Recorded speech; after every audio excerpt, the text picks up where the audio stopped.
This week, Rip and I are joined with our guy, John Waller. John's a EVP at Team IFA. One Stars, it's a full-service sports management company in the beautiful city of Minneapolis. We've got so much wonderful content this week. We got the NFL, the gift that keeps on giving. Life keeps moving. And the One Stars, we're going to keep learning stuff.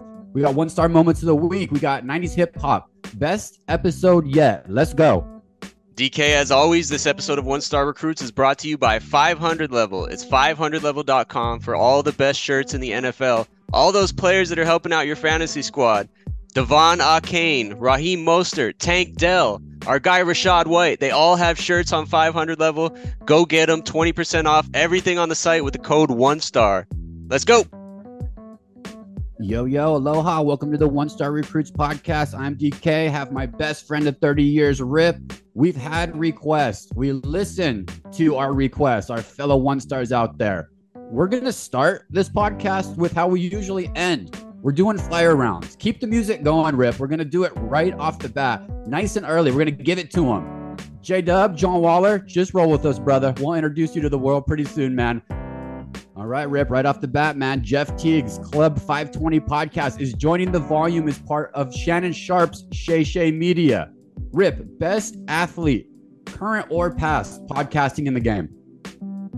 Man, Paul George is doing pretty well, but I got to stick with our guy JJ Redick. He's been killing it. He's one of the originals. He was podcasting as an NBA player and has just taken it to a whole new level. Guest list, everything. I don't miss an episode of The Old Man and the Three. For me, it's JJ Redick, DK. Do you think the Old Man and the Three struggles in the offseason, though? Hey, he takes vacations. I saw him over in Greece, I think. So they got to get their time off. But they've been mixing it up. They've been getting some WNBA stars, WNBA playoff talk. They got a lot of different stuff going on. So they're branching out and even to other sports. JJ is good. He has good life balance. You're right. Good one. I love that one too. J-Dub, John Waller. There's no agreement in sight as the U.S. government shutdown looms pretty soon. If you could pick any field goal kicker of all time and he had to knock down a 65-yarder to keep the country running, who's the kicker you pick? The nation's depending on you. I'm going to go Jason Elam. Ooh. Back when I was playing fantasy football, that guy was lethal. I feel like his accuracy was 99% when I was watching him, so I'm rocking with Elam. And he was in Denver, so the 65-yarders he could definitely launch. That was a great Madden kicker for me back in my Madden days. Thin Eric carried the ball. I think he was hitting 80-yarders even, maybe. Never let the truth get in the way of a good story. Smart man, J-Dub, smart man. Back to you, Rip. In your neck of the woods in LA, you're an actor. I think you get SAG checks, actually. Pay for like a couple dollars, but I think you get them. Hollywood writers, they reach a tentative agreement with the studios. Late night talk shows could return soon. Here's my deal, bro. I think they are so lame. Good for writers, good for the industry, good for SAG, but I think all of them are lames. Rip, right now, give me a creative late night pitch with your dream host. I'm going with my guy, Charles Barkley. I mean, he has the best gig in the world right now at TNT, but if he wanted to take another step and have a new creative challenge, I think he would be great at that. I mean, a team of writers with that guy, I think ratings would shatter, but I mean, why would he leave where he's at right now? Excellent. What's the pitch on the show? Same as TNT? It's got to be a little bit more creative. Being able to get the top guest is always number one. I think he could draw those from not only sports, but entertainment, and having a team of good writers, I think is the key. JJ and Charles, probably basic answers, but also really good answers. I would watch both of those, and I think JJ's great. Basic, but great, Rip. Maybe the story of your life. John Waller, back to you. NASA spacecraft brings asteroid samples back to Earth. Pretty cool. Do you ever think about asteroids hitting Earth, John? And what does your emergency setup currently look like at your house? I do not think about asteroids hitting Earth. I am not a doomsday apocalypse type guy. Maybe I should be, though, to be honest. If I were, I definitely have a lot of water on hand. I'd have canned foods. I'd have weaponry of all sorts. I'm not a weapon guy, but in these circumstances, of course, I'd have to. I got 2 young kids too, so I'm thinking like headlamps, flashlights, backpacks, things that they can carry. I got a dog who's pretty menacing if he needs to be. His name's Javi, short for Javier. So he'd definitely be with us. He could do some damage if he had to. My wife, I think we'd be nimble. We'd have running shoes on that are tied up, some good athleisure, maybe some waterproof gear, things we can move in, You're so prepared, but we don't have that now. This is just a list that you will have in the future. Exactly. I have none of this except for the water and maybe some canned Hey, beans. I just survived a fire where the whole city burned down. Maybe this is the conversation to get that party started a little sooner than later. But you're right. Went from non-serious to serious in my head really fast as I'm running through this. But you're right, John Waller. That Midwestern guy, you are prepared, man. You got to be prepared. I had lots of arguments with a buddy of mine on the West Coast, like when the pandemic hit and he was like hoarding toilet paper. I'm like, dude, if every consumer behaved like you, no wonder there's a toilet paper shortage. Like, take what you need, have some optimism, don't believe the world is ending so everybody else can buy their fair share of toilet paper. That's kind of how I live. Put that on a billboard in Minneapolis, bro. Be kind and share stuff. Rip, last one, man. I know we got the music still going. This is an extended version because the listeners wanted it. But last one, Vanna White. She extends her Wheel of Fortune contract. Good for her. We need more elderly flippers of letters out here. Good for her. If your life depended on it and you had to win one of these games, Price is Right, Wheel of Fortune, or Jeopardy, what show you doing? Literally, you blow up if you lose. It's Wheel of Fortune, 1,000% for me. I have a spin ID. I've submitted to try out for the show next time it comes to my city. I just solved the puzzle the other night. Me and my wife were sitting on the couch. There were 3 letters out of like 29, and I solved the thing. It was unbelievable. It was like a light bulb moment for me. I'm a Wheel of Fortune guy all the way. What was the hint and what was the phrase? I can't even remember. It was like something about dinner. It was one of those. It was one of those before and afters to where you have to match the 2 connecting puzzles. I can't remember. Memory not so good. That's why we don't do Jeopardy. Memory not so good. Well, dude, excellent. Kill the music. I mean, we're gonna start it like that. Like I said, we listen. That's a good business concept. Like my guy John Waller, we listen, we flip it, we give you what you want. So good fire round. Excellent. Good shit. Good to be back. Another week. Another opportunity, like I said, to learn and grow and get better at life. That's why we invited John Waller on with us, just to hang and kind of kick it. I'm going to start off. I'm going to keep just story time going because I'm feeling talkative here, Rip, a little bit. So for the first time in 42 years, I am now a card-carrying member of the Ultimate Club, a club that I've actually had to sneak into my entire life, a club that does not take American Express, a club that does not really have a dress code. John Waller, name that club. $1.50 hot dogs. He's thinking. Costco? I'm a Costco member, man. First time I got my card, my picture taken. I was not nervous checking out. When I've been in all situations where if it comes up in Costco, it's going to come up. I'm trying to get stuff with a friend, and then the Amex situation has gotten me, or somebody wants to see a double ID. No more of that. So I'm feeling really good about that. I know a lot of people love Costco for different reasons. Rip, you're a big Costco gas guy, right? Yeah, I'm a big Costco gas guy. Back when I was driving and commuting 5 days a week, I'd hit that thing at like 5:30 in the morning when there was no line and just gas up for like $25. The glory days. Still value there though too, and that's the difference in the gold member, which I didn't get. I got the cheaper member. You get cash back, so I think gas the big one. John Waller, you a big Costco guy? Costco in your weekly errand runs? You know what's funny? I'm not. We joined Costco for one day. All right, I'm not going to give it the location. There's one here in the Twin Cities, which is super busy, and it was kind of a day from hell. My wife and I went. First of all, I enjoy grocery shopping, by the way. Like, I don't mind like taking time out and looking at the new product on the shelves and picking out your produce, et cetera. But everybody raves about Costco, right? And so their business, by the way, is incredible. And I think they do a good job of curating different brands. But from a consumer perspective, first of all, it took like 15 minutes just to find parking. We parked. Getting out of the car into the store was like Armageddon. We got in. We had to sign up. There was a long line. As we're shopping, we went there for very specific spices, which they did not have. This is all true, by the way. A woman ran into my heels with her cart because so crowded and so busy. They did not have the spices we wanted. We finally got our stuff. We checked out. Took a while, and then at the end of it, then they like checked the receipt and went over everything. And I felt like I was in like either a line for a long cafeteria or I was in jail, perhaps.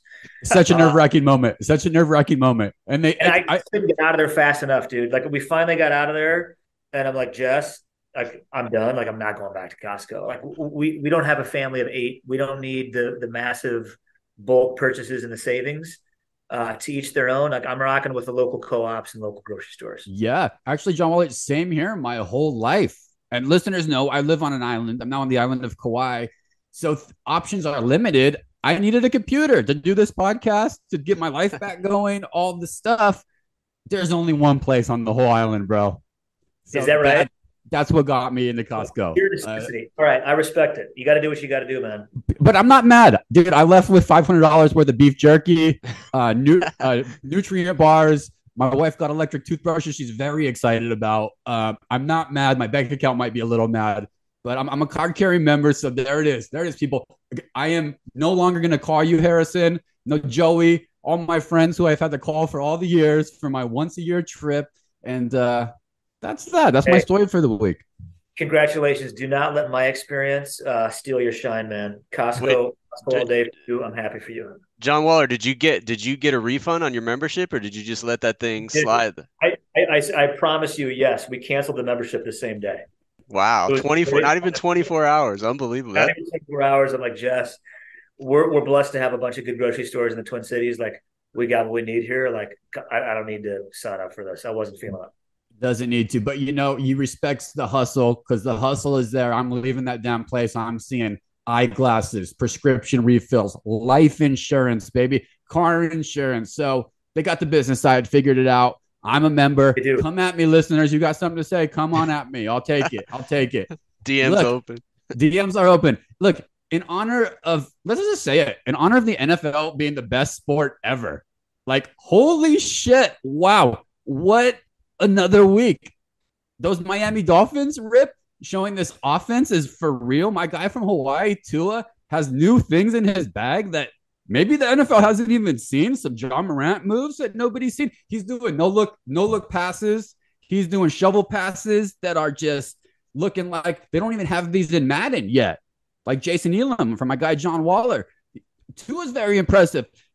I want to talk about the Cardinals, Rip. Are you loving this offense? How much are you loving this offense? Tua or the Dolphins or Cardinals? The NFL in general. Your fantasy team scoring 150 plus points every week. Red zone being on fire. How fun. I'm loving the scoring. Man, apparently the offenses are ahead of the defenses in the early going here. The Dolphins, I'm looking forward to this week because they had the Broncos, of course. They put up 70, but they're going to Buffalo this week. That's going to be the test right there. Can they put up 40 in Buffalo? John Waller, are you an offensive or defensive guy? I'm an offensive guy personally, but defense wins championships. So you got to have balance. I do think there's a lot of dynamic offenses out there. It is fun to see Mike McDaniel doing his thing, putting up a 70 piece. They got so many weapons. They utilize their weapons well. Certainly, fun to watch. You got to wonder how sustainable it is over time, like what happens if injuries inevitably occur. So how are you going to follow that up? If the explosiveness is gone, you got to have a multitude of ways of winning and styles in this league. But it's certainly a lot of fun action going on this far, 3 weeks in the NFL. Got to stay healthy too. I think that's the biggest thing. Joe Burrow said it after getting their first win of the season, which was huge for the Bengals. Next week, and we got to stay healthy. Rip, you lost your guy, the Mike Williams, I think, out for the season, ACL tear. One of your big fantasy contributors after a huge offensive game. Jimmy Garoppolo's back in concussion protocol. This is the new NFL too. I think it's playing smart and playing healthy. John Waller, we don't have an outsider on the pod too much. We never get to talk about our team. We love the Arizona Cardinals with all of our heart. I mean, they're our squad, whatever. Dude, I got to go back. Rip, I'm going to go back. Jonathan Gannon, I'm sorry. Arizona Cardinals, our Redbirds. We get a huge home win against the Cowboys. I hate the Cowboys. I hate the Cowboys. We got a huge home win. Props to you, Coach Gannon. You are growing on me. You had those young fellas playing real hard. John Waller, Arizona Cardinals, when I say the name, when I say the team name, what comes to your head? Scrappy. Underdogs. Everybody was doubting them. That was a massive win. I didn't see the game, but I saw the outcome. At IFA, we represent a guy named Chris Boyd, special teamer, backup cornerback. Incredibly talented special teams guy, can also play corner, so keep your eyes on him. He's from Dallas originally, former Viking. So we do pay attention. I know they got a new coach, and I'm rooting for him, man. I think it could be a good, fun success story. I haven't looked at their schedule closely, but I think if they can keep the momentum going, and obviously they have a chip on their shoulder, seems like Connor is running really well. Really well. How about even just the Cardinals? When I say Cardinals from history, is it even a concern for you in your head of like a contender when you just hear Arizona Cardinals, or is it just blah?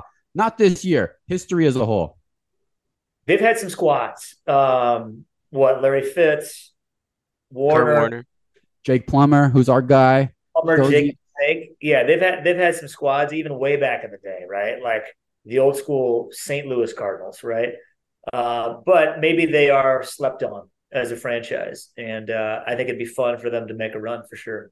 There it is. There it is. And our guy Chris Boyd out of Texas, he will be nice. Number 29 listeners, keep an eye on him, making plays on special teams right now. Dude, Rip, how about just moving along? Because there's lots of things that come to my mind this week. That Chicago Bears game, holy cow. Matt Eberflus, holy cow. This defensive coordinator quit in the middle. There might be something going on. Who knows? They played in the Taylor Swift game and just got embarrassed. What is this? We thought that maybe Fields was an MVP candidate this Bears season. I don't think they've won. I think they've won maybe 3 playoff games in the last 25 years. That's crazy. And they've probably had 25 quarterbacks. It's I saw it was a crazy week. It's been a bad start to the season. I saw even Soldier Field got broken into last week and got like tens of thousands of dollars of video equipment stolen, and just like kicking them while they're down, man. The Bears have been off to a rough start, but they've also had a really tough schedule. So I think they finished strong last year, so maybe they're a second half of the year. Maybe. John Waller, you're a marketing guy. You're a branding guy. You're one of the best in the biz with the NFL players and all the professional athletes you guys represent. You think Travis Kelce and Taylor Swift have done a little fake PR move here, or have we found real love? That's a good question. I've been joking with my buddies about this, just the obsession, right? Like people can't stop talking about it. Now you're even seeing Jason Kelce and DeAndre Swift is like another play on the Swift-Kelce relationship. I wouldn't be surprised if there is like a little PR stunt behind it. I think Travis is a smart operator himself. I think he's savvy, even off the field. Taylor is obviously very savvy, really astute business person. So some of the banter they had, I think initially before they met up, I thought was hilarious. They're kind of like making fun of each other, and like she was calling him out and also like dropping knowledge about football. I don't know if that she really has that football knowledge or somebody on her team was telling her about it. Either way, I got a lot of respect for those two individuals. I would not put it past them if it was a stunt, but I could also just as easily believe that they have a authentic relationship. Young, attractive, successful people. It's not that far. A little bit of both. A little bit of Coach Big John Waller, but I hear what you're saying. The business metrics don't lie. I think he got Joe Pomp put out a tweet that blew my mind. He said something like 500,000 new followers on social. I think 1 million downloads to the Kelce Bros podcast, which is crazy. Became number 1, was it, Rip, in jersey sales overnight? The Taylor Swift effect. Yeah, I was hoping that you would start dating her so this pod could get a little bump, but we're 1 stars, man. That's never gonna happen for us, DK. You need to figure something out quick. Yeah, we might get DeAndre Swift on the pod soon. That's as close as we're gonna get, and there's no marriage happening. It's crazy, that economic bump. We're watching our Michael Jackson, maybe of John Waller's era, maybe my era a little bit, when the world shut down, when a move was made. This tour, I don't think she was quite this level. This tour seemed to elevate, and now the NFL is embracing Taylor as the face. I really believe if she just walked out of Arrowhead Stadium, it's not called Arrowhead anymore. Rip, what's the name of it? It's got a new name. Doesn't matter.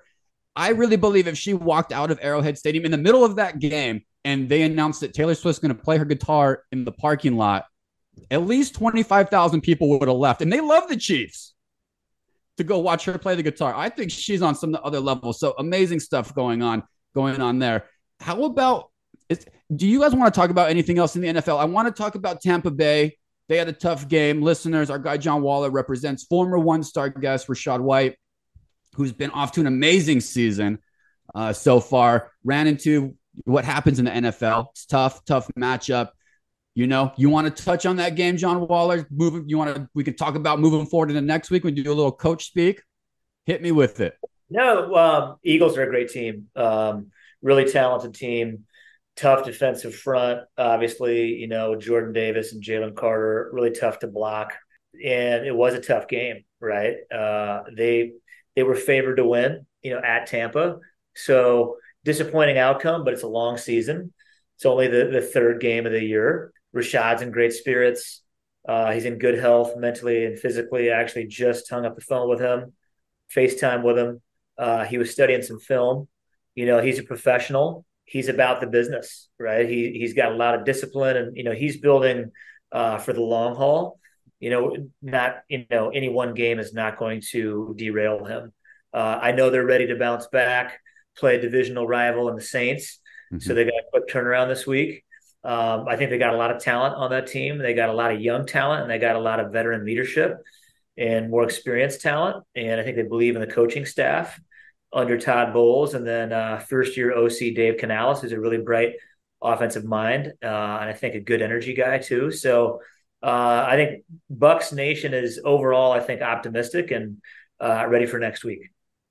Yeah, it's so much. He's so good. I love him on my squad. He can spark at any moment and be a big play. He also makes the blocks. He's a great client. And we're going to talk about life at IFA, your agency, on the back end here of the podcast. So we're going to hold that note. But Rip, you would have lost your whole torso if Jalen Carter swiped at you. Okay, this is a hard game. I would have been broken in half. I mean, I look at any hit in the NFL on any play, and I'd be out for the year. So it's just a testament to how strong these guys are and what they go through on really every down in the league. It's incredible. How strong was our NFL segment this week? This is amazing. I'm not going to keep talking about it, but the Buffalo Bills are back on track. I mentioned Burrow and the Bengals are on track. All is well in that NFL life. This week was amazing. I can't wait till next week. Thursday night game hopefully will be a winner. Those have all been losers. We're going to keep it going for your listening pleasure. 1 stars. John Waller. He is a big 90s hip hop guy. So is Rip. Huge. Probably Rip. You're probably my biggest friend that I know who loves 90s hip hop. Still playing it with the kids in the car, letting them know who's who, what's going on. We have a little game. Let's do it.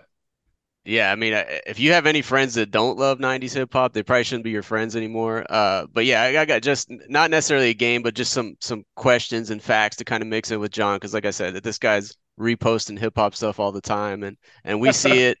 So just taking it back, let's say the first hip hop album that resonated with you as maybe a teenager or a young adult. Can I take it back even further? Oh yeah. When I was in second grade, my older brother is 9 years older than me. So my neighbors were listening to like New Kids on the Block. And my brother was like, screw that. Don't listen to that stuff. Here's some NWA. So at a really young age, much to my mother's chagrin, I got introduced to NWA, Two Live Crew, Ice Cube, Public Enemy, and then also some hard rock back in the day, like Skid Row and Guns N' Roses and bands like that. But the album, if I had to pick one particular album that I think of with like 90s, even like 80s, I don't know what year this was, but I would say Low End Theory by Tribe Called Quest is the one album that sticks out in my mind right now. So these are leading into all my questions, but yeah, just quick. In fifth grade, I had my first ever cassette tape was Eazy-E, Straight Outta Compton. I brought it to school one day. Explicit lyrics got confiscated, but I had listened to that thing so many times, and that was it for me too. So it actually leads into this. I got a quiz for you. 1987 original NWA group. Can you name the members of NWA? It's probably going to be a softball one for you. I'm still. By the way, I'm not that much of a trivia guy, but let me see what I got for you. Original, you said 87 NWA? Yeah, there were 5 of them. Eazy-E, Dr. Dre, Ice Cube, MC Ren, DJ Yella. That's it right there. And apparently there was a guy, Arabian Prince, who I've never heard of before, but according to Wikipedia, he was one of the original 1987 members, Arabian Prince. Take it. I got the original 5. That's it right there. That was clean. That was nice. That was impressive, listeners. I know the listeners missed the last 2, so well done.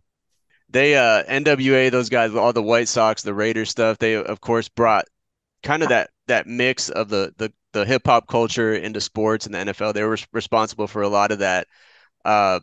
Best jersey in your closet from, let's say, 1995 or when you were growing up. Best NFL jersey in your closet back then. Can I give you two? Yeah, absolutely. So these are throwbacks, because obviously the best jersey I own is the Rashad White creamsicle Oh yeah. jersey. Okay, but Clean. throwback jerseys, I'm gonna give you three actually. Sorry, I'm gonna riff. I Okay. gotta go basketball first. I had the Larry Johnson Grandmama Oh. Charlotte Hornets jersey. I think I gave it away to like Goodwill when I moved, and I'm devastated by it. Devastated, because I would still rock that, right? Like, I go to the Pitchfork Music Festival, or I go to Austin City Limits, and I see all the hipsters rocking old school, obscure jerseys. So Grandmama would have been epic. I wish I still had it. I had a Tim Brown Notre Dame 81 jersey. Fresh. Fire. I still might have that in my attic somewhere. And then you guys touched on the Bears. The Bears are actually my favorite team growing up, because I was born in Iowa, and we would watch the Chicago teams, right? So I grew up watching Walter Payton. Then I moved to Washington State in fifth grade, so that explains some of my love for rap, I guess.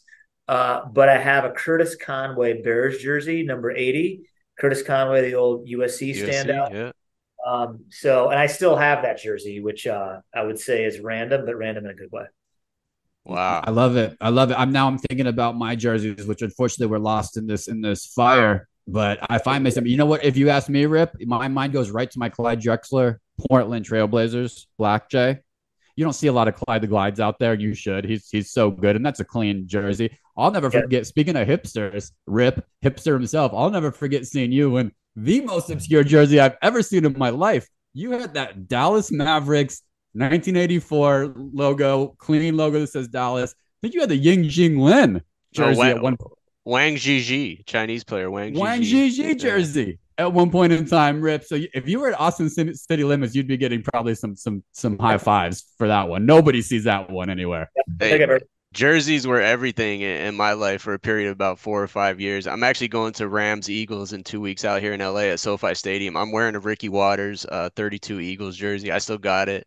And yeah, just some of those ones. Allen Iverson. I see all these young kids wearing Iverson jerseys that they probably just bought within the last like 12 months. I got the 1996 white and red Philadelphia 76ers one still in my garage. So yeah, Pristine. Jerseys were everything, man. Looking good. Speaking of jerseys, let me just flip it over, because we have some great jerseys in your stable at IFA. Talk about some of the clients that you're representing, and I guess maybe just what your kind of day in a life is, if you had to shrink it down. What you're doing out there. A lot of our listeners always, this is a dream, like work, be an agent. Talk about that portfolio, and then kind of what your day-to-day looks like.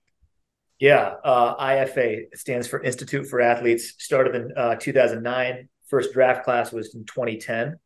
Started by Blake Barretts, who's the founder and the lead agent here. We're just football specialists. We have 22 active NFL players. We have 10 NAL clients in NCAA football. And we've got a lot of great men that we work with. We're proud to say that we've had 5 Walter Payton Men of the Year nominees over the last 4 years. Jonathan Harrison, Adam Thielen, Jonathan Allen, Will Golston. I think what's unique about IFA is a couple things, like our size. We like to say that we're intentionally boutique. We're not a big conglomerate. We're also not a small startup. We have to be very particular with who we work with, because we do so much for these guys on and off the field. I mean, it ranges from finding somebody a carpet cleaner to setting up a family foundation so they can create generational wealth for their families. A lot of our clients are captains, right? We've got people like Frankie Luvu from American Samoa, who went to Washington State and was undrafted, who should be a Pro Bowler, an incredible linebacker for the Carolina Panthers, great in his community, plays with his hair on fire. He's just an incredibly talented football player. To Jonathan Allen, who was an All-American at Alabama. He was like in 4th or 5th for the running for Heisman, when he was at Alabama. Now he's on the Commanders and had an illustrious career. So yeah, we just focus on football, and we do a lot for our guys on and off the field. I think meeting meeting the players and their families and learning their stories and where they came from is one of the favorite parts of my job. I oversee our growth efforts. So, bringing some process to the organization and managing, the beginning, middle, and end process as we're trying to bring on new clients. And then also overseeing the athlete services. So making sure we give best in class support to our clients, because at the end of the day, that's what it's all about. We got to go above and beyond for our clients so they can just focus on, thriving on and off the field. Yeah. And for you, I mean, the brands are the real winners. I mean, brands out there listening right now, NFL guys are it, especially when you have good humans involved. In this day and age, it's not like the 80s where you can only do Bud Light or one thing's out there. The world's your oyster right now for players, especially in professional sports, to pick and choose things that matter to them, that they want it, that they care about. So it's really this great holistic approach. And that's what I love about your team there. And thank you also, Adam Thielen, for getting 30 plus points in fantasy, but also for being a great man. It's see how I just did that. If Adam Thielen is selling me something this week from an organic store in Charlotte, Carolina, I'm buying it. The NFL is strong, bro. So we're so happy for you. We're so happy that you ended up here. I know you're an entrepreneur and you moved around and found some stuff. The universe placed you, I think, in the very right spot, man. So thank you for sharing that with us. Yeah, no, man, I appreciate that. And you're right. Like, it is such a fascinating time. Like, the intersection of business and culture and sports is incredibly dynamic, and with NIL specifically. So we help a lot of our NIL clients build their personal brands, thinking about how to present themselves, what to say, what not to say, how to find an authentic brand fit, of course, how to structure the deal.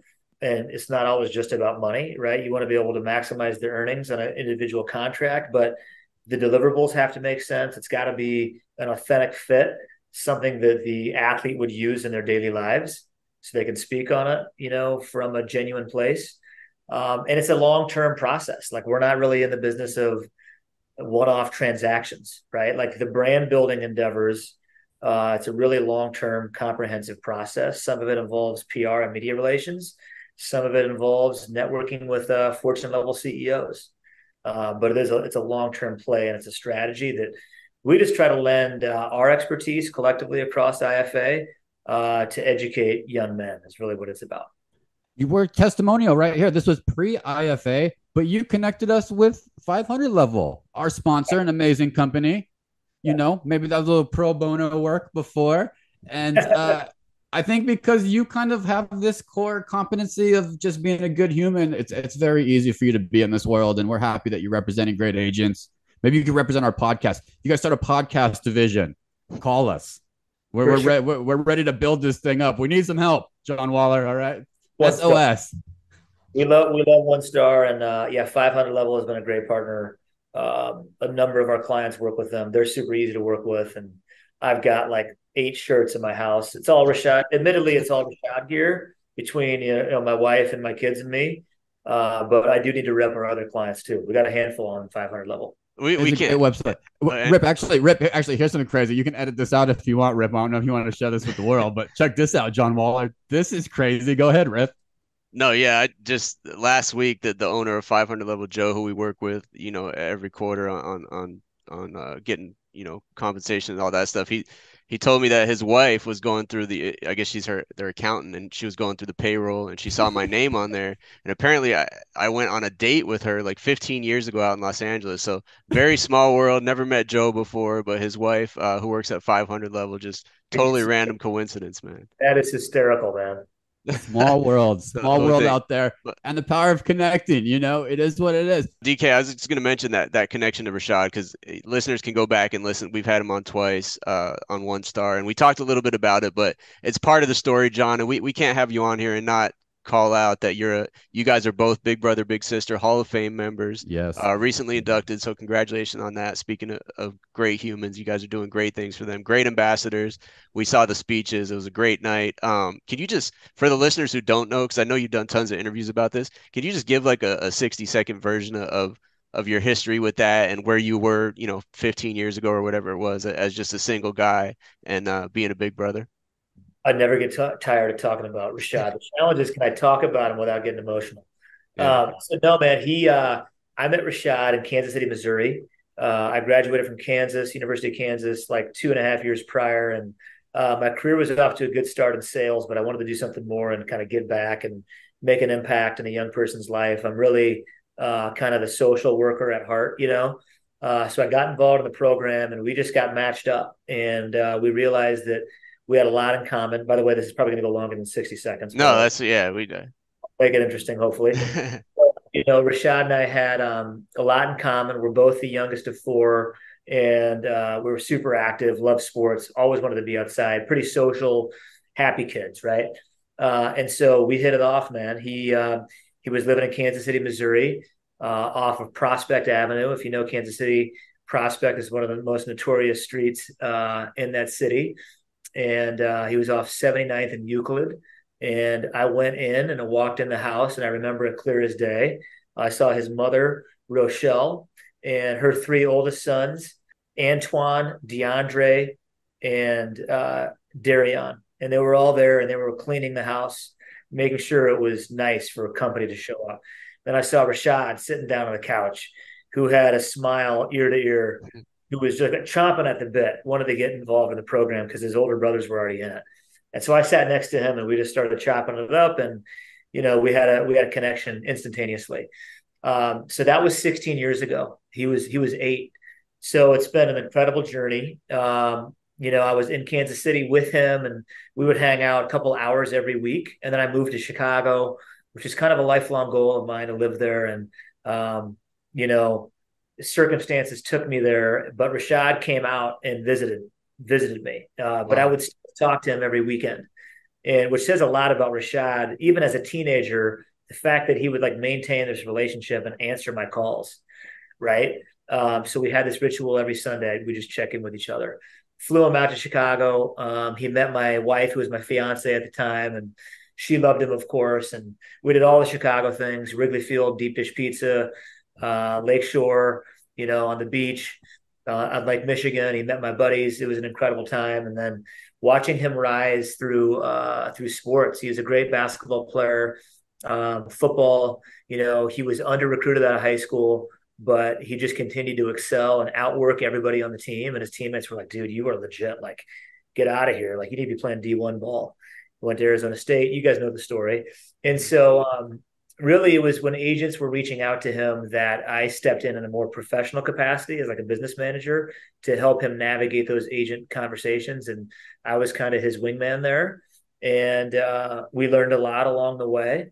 And that's kind of led us to IFA. And I got to know Blake pretty well. And Blake realized what my background was. And as he has intended to grow IFA and kind of level up and professionalize the company even more, he thought my skill set was a good fit. So, I came over to IFA back in January, but I still talk to Rashad almost daily. And, they opened week 1 against the Vikings at US Bank Stadium. So I had a lot of family in town for that.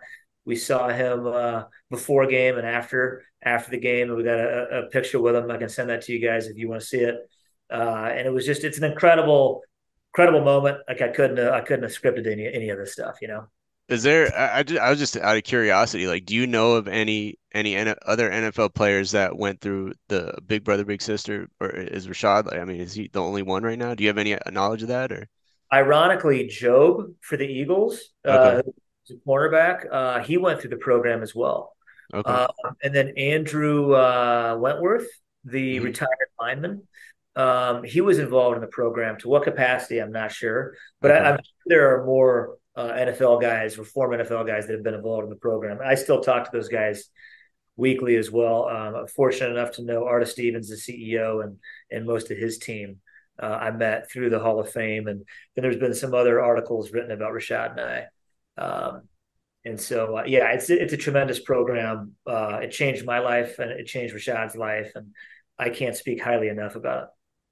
They're so lucky to have you, bro. And it's a network that's going to keep growing in this position. I know you're going to keep the NFL involved. I know you're going to grow this thing. You're a process guy. You're a wonderful person to be in this position to grow this program. And I like that, Rip, that network of NFL athletes and utilizing that as storytellers throughout this. It's going to lucky to have you, bro. This is really good. How about just your 16-year-old self, John Waller? How happy would your 16-year-old self be with your life? I love that question. Yeah, I'd be happy. I was so dumb and naive, physically and mentally immature at 16. I was probably the last guy in my high school to go through puberty. Actually, I was probably the last guy in my entire county to go through puberty. Wow, 1 star, real life 1 star. Star, no cap. That's real. That's a real factoid. So as a 16-year-old man, I love sports, right? So probably similar to you guys, I like certain logos, so I'd rock random logos, but I always had my teams, right? Mainly the Chicago teams. I thought I would be playing in college and, who knows, maybe beyond that because I was so naive, but turns out I was undersized and maybe not quite talented enough to play professional sports. Surprising. You're playing intramurals. You played intramurals instead. I did play intramurals. Even in Chicago, was like a mid-20-something-year-old, or into my late 20s. I still play hoops a little bit, but yeah, my 16-year-old self, I think, would be pleasantly surprised to know I'm in this role. Yeah, you great love, and mine too, and Rip's too. Rip could be also. I don't think Rip's head has hit puberty yet, so it's all relatable in this world, dude. Let's do our 1 star moments of the week and our Rex of the week. We'll wrap up the show. 1 star moments, listeners. John Waller, anything this week that was 1 star that we want to share with the world? We're regular old folks, and things go not as well as we expect sometimes. Rip, what do you got? John mentioned he has 2 young kids, and so he's going to be able to relate to this, I'm sure. But we had a back to school night at my kindergartner's school on Friday night. It was like a whole potluck. We had all kinds of food there, probably 200 people. And they had it over here at Cal State Long Beach University, which has a huge swimming pool. So they opened up the pool for the kids too. It was like a 5 to 7 p.m. thing. The kids can go in the pool. And my 5-year-old was just getting over a cold, but he really loves being in the pool. And so that was his favorite thing looking forward to of that night was getting in the pool with his friends. And so he got in, everything's going well. Like I said, he's just getting over a cold. I feel like he's healthy at this point, but 10 minutes in, I'm looking out of the corner of my eye. He comes rushing up the stairs of the pool, and the 2 words that no parent ever wants to hear is I'm pooping, just screaming it. And I'm looking around. I'm like, I'm just like that deer in headlights. Like, what do I'm trying to make sure no other parents are hearing it besides me. I'm like laser focused on him. It's like fight or flight. Did fight or flight kick in? It was fight or flight. Luckily there was a bathroom like 20 yards away. So I picked him up, ran to the bathroom. I had to make sure. I was like, did any come out yet? And he's like, no. He's like, I haven't pooped yet. So luckily I got him into the bathroom real fast without anyone noticing. He did not poop in the pool at all. So I got it all in the bathroom and cleaned him up. It was sad though, because he couldn't go back in the pool because his shorts were kind of a mess. 1 star for sure. But so that was my 1 star moment of the week. It could have been worse if any got in the pool. We would have been responsible for shutting the whole thing down. But luckily, we made it out pretty much unscathed. Was that your first poo in the pool with a kid? At a public pool, yes, but at a neighbor's pool, no. That happened before. We had the whole. Were you getting side-eyed, or did anybody say anything, or is that just a normal thing? All the stars were aligned. Nobody saw it. It was just me and him. Like I said, I locked eyes with him, and I was on top of it fast. So I think the reaction time helped, and I got him right to the bathroom, and nobody saw it. So everyone was busy with something else, and no one saw it. You're a man of action, Rip. You are a man of action. I'm not as much of a man of action. I might have done some flight first before it kicked in. Who knows, man? Who knows? John Waller, what's your 1 star moment of the week? The NFL is such a rough game, football in general. So we got a few guys that are nursing injuries, which is unfortunate. We had some ambitious plans for some clients that were involving kind of, philanthropic events with also some brand activations, and those got rescheduled due to some injuries. So I'd say that would be a 1 star moment. A couple guys with injuries. The worst. It's the hardest thing right now about the NFL, I think, as the game picks up speeds and the athletes become better and they're doing their best. But it really, across the board, it's just the worst, because especially guys like Rashad and some of these guys who are very huge parts of their team, got to stay healthy. It's so important. You're so right. Mine's silly again, but it's real, and I'm going to share it with the world. My wonderful wife did a little outing. She went to Walgreens. She came back. She said, "I got you your favorite, a nice big movie pack of hot Toms. I call them hot tamales. My favorite candy." I'm having stomach issues at 42, man. My Jackie Robinson year has not been quite as healthy as I'd like it to be, especially with my stomach here. We talked about the frozen pizza debacles, a couple other fails I've had in just my eating life. John Waller hates this. He probably gets the black licorice panda licorice at the co-op, and I'm talking about hot Toms.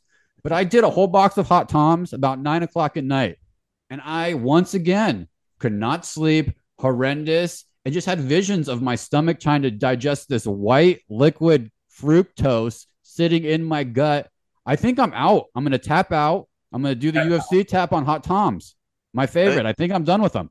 It might be time to go see a doctor, a GI, man, because you've had the last 3 weeks, like you said, you had 2 frozen pizza issues and now hot The tamales. problem is what I'm putting in, Rip. I don't think it's the operating system. The problem is what I'm putting in. I went to Safeway.